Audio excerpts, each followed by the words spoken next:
ఉపవాస దీక్షలో, ప్రార్థనలో దేవుని నామమును ఘనపరచడానికి, దేవుని సన్నిధిని ప్రార్థించడానికి వచ్చిన మిమ్మల్ని అందరినీ బట్టి నేను సంతోషిస్తున్నాను. ప్రభువుని ఎంతగానో స్తుతిస్తూ ఉన్నాను. దేవుడు మిమ్మలను, మీ కుటుంబములను దీవించును గాక.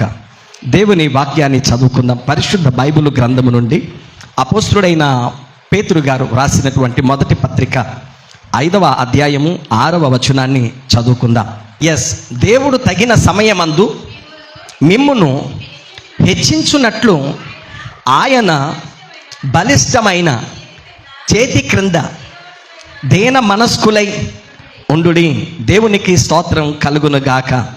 హల్లెలూయా. ప్రియులరా, నేటి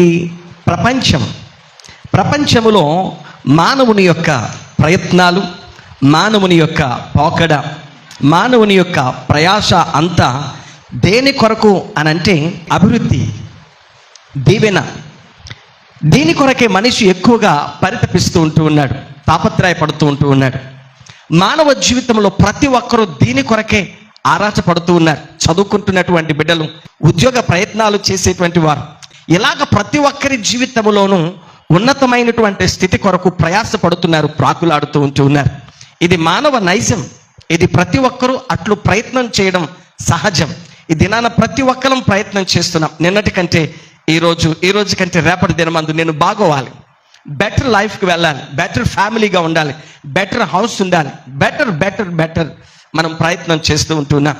అయితే దేవుని వాక్యము సెలవిస్తుంది ఏంటి అంటే, మనము అట్టి రీతిగా ఎదగడానికి, దేవుడు మనలను అట్టి రీతిగా ఆశీర్వదించడానికి, నువ్వు కోరుకున్నటువంటి పొజిషన్లో నువ్వు ఉండడానికి, నేను అనుకున్నటువంటి స్థానంలో నేను ఉండడానికి, మనం ఊహించుచున్నటువంటి స్థాయిలో మన గృహాలు, మన కుటుంబాలు, మన పరిస్థితులు, మన బిడ్డల భవిష్యత్తులు, రాబోయేటువంటి తరం, మన యొక్క జీవన విధానం అభివృద్ధికరంగా ఉండడానికి దేవుని వాక్యము సెలవిస్తున్నటువంటి విషయం ఏంటో తెలుసా? దేవుడు కోరుకుంటున్నటువంటిది ఏంటో తెలుసా? దీన మనస్సు. చెప్పండి, ఏం కోరుకుంటున్నాడు? ఏ మనస్సు మనలను హెచ్చించేటట్లు చేస్తుంది?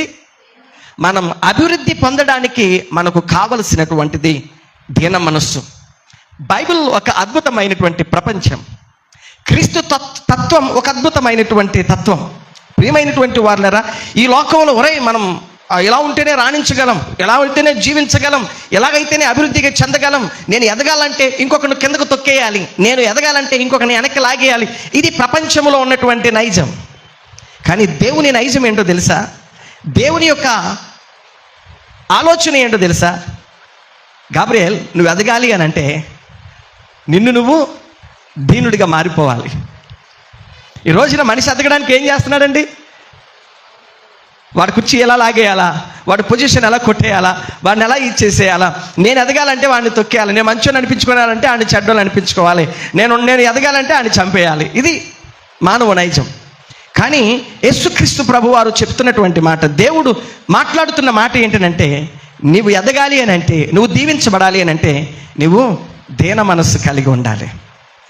ఈ రోజున దీన మనస్సు సంఘానికి, సమాజానికి, మనందరికీ దీన మనస్సు చాలా ప్రాముఖ్యమైనటువంటిది. దేవుడు ఎవరిని ఆశీర్వదిస్తాడు అని అంటే ఎర్రగా ఉన్నటువంటి వాళ్ళని కాదు, బాగా చదువుకున్నటువంటి వాళ్ళని కాదు, అండబలం ఖండబలం ఉన్నటువంటి వారిని కాదు, పేరు పలుకుబడి ఉన్న వాళ్ళని కాదు. ఎవరిని దేవుడు ఆశీర్వదిస్తాడు అని అంటే దీన మనస్సు గల వారిని దేవుడు ఆశీర్వదిస్తాడు. ప్రియ దేవుని బిడ్డలారా, దీన మనస్సును మనం కలిగి ఉండడానికి